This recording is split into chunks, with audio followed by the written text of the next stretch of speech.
The Woolshed was built in 1863 and quite magnificent, and there are arched blackwood beams. You can just imagine the size of the trees that must have supplied the arched beams from the branches.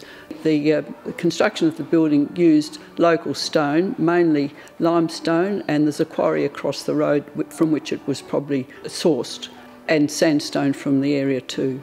Up to 53,000 sheep were shorn annually, so it was a big process, and the last big shearing we think was in about 1894, but it was never converted to mechanised shearing, because by the time mechanised shearing came in, the land, the station had been subdivided, so it was only ever a blade shearing shed, which is probably quite rare for sheds of this size. The shearing shed itself was bought by a few local men, about 4 or 5 I think, and it was just used for people with small flocks with just little hand shears. It was a community shearing shed for a long while. It was also a shed that was used apparently during the Depression. The swaggies would stay in here. There were a lot of potatoes stored in here at one stage too. Scotty Kennedy bought it, and someone approached him apparently and wanted to buy it, and he said, "What do you want to do with it?" He said, "Oh, knock it down and sell the timbers." And he wasn't going to do that, and then his nephew said, "Well, why not leave it to the National Trust?" So Don Dunstan was the Premier at that time, and about 1975 it was. There's been weddings and things here, but it's mainly open for visitors. It's amazing, there's just a steady stream of people come through, old shearers or people just in the area. The thing that's really unique about it and makes it so easy for people to visit is that it's in the centre of a little township, because most of these wonderful wool sheds are part of a big property. It's just so accessible. The fact that it was in the middle of the town has made it absolutely perfect for the blades of Glencoe, when people can come and see the shearing shed working as it would have been 100 years ago.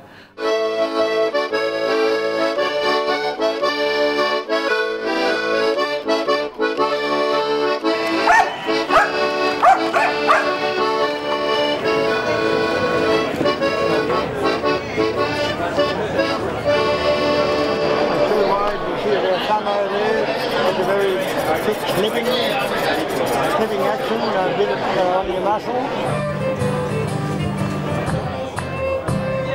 Out on the board, the old shearer stands, grasping his shears in his thin bony hands. Fixes his gaze on a bare-bellied yo. Glory if he gets, so won't he make the ringer go. Click, go the shear, boys, click, click, click.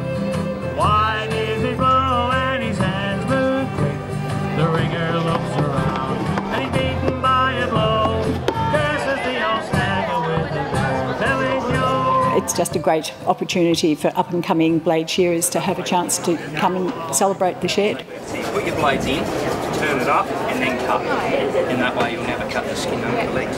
If you want to come down the neck, well, you just won't go as far over. It's the same with the machine shearing. We do the exact same thing. Yeah, but that's for machine shearing, because you want the skin as smooth as possible with machine shearing. I'd like to acknowledge Scotty Kennedy for giving the Woolshed to the care of National Trust of South Australia, which he did quite nearly 40 years ago now. So National Trust of Mount Gambier branch has been looking after it for that long. I'd also like to acknowledge Edward Leake for building his fabulous woolshed. The day came about because Richie Foster suggested, after the 150-year celebration here, that some of the guys would like to come and have a bit of a shearing day. Well, some of those guys turned into 40-odd guys. I'm a bit camera shy. It's like weld in the flash, isn't it? Can't see. It's like cutting the little flash in the eye. So I was shearing 14 competitions a year and probably another 14 demos. And because I travel around, I've met and know all the shearers, so that's how I could be able to put my hand on 70 blade shearers to be able to get 40 here. And everybody asks, "Oh, love to do it, love to do it." Sharpen every sheep, then we grind it. A few hours, a couple of hours. Shearers have come from everywhere. We've got people from New South Wales, Victoria. I think there might even be a couple of Tasmanians, including South Australians as well, so all over. Sheep have been provided by Tom Ellis from Cooler Station, who's just down the road. So we've brought just under 700 sheep in for the day. We're basically trying to spin the sheep out to last the day, so we're trying to shear about 120 an hour. So as one guy finishes, another guy will actually step in. The machine-shorn sheep comes out very smooth, and the wool is very close to the skin. Here it looks like a crinkle-cut chip, almost. The blade-shorn sheep has a wave. It's the natural pattern of the cutting blade. So they look quite different. Good blade shearers could shear very quickly in the old days. These guys are just enthusiasts, probably not as quick, but they're still doing a wonderful job. There's 20 shearers this side, we've got 17 the other side, and there's quite a few girls on the other side that are shearing. I guess the big thing, as soon as you walk in there, just the silence. You know, you can hear the people talking. Obviously, there's a lot of people in there, but no noisy machines and whatever. So, yeah, pretty cool to see. I've been in some old, very historic woolsheds, but this is marvellous. This really is an unusual woolshed.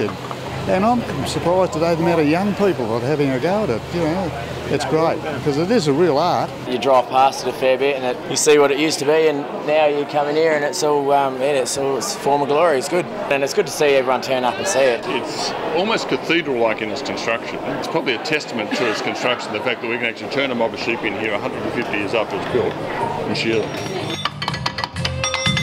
So there we leave him standing, shouting for all hands, whilst all around him every shadow stands. The fire's on the gate, which now we're lowering fast.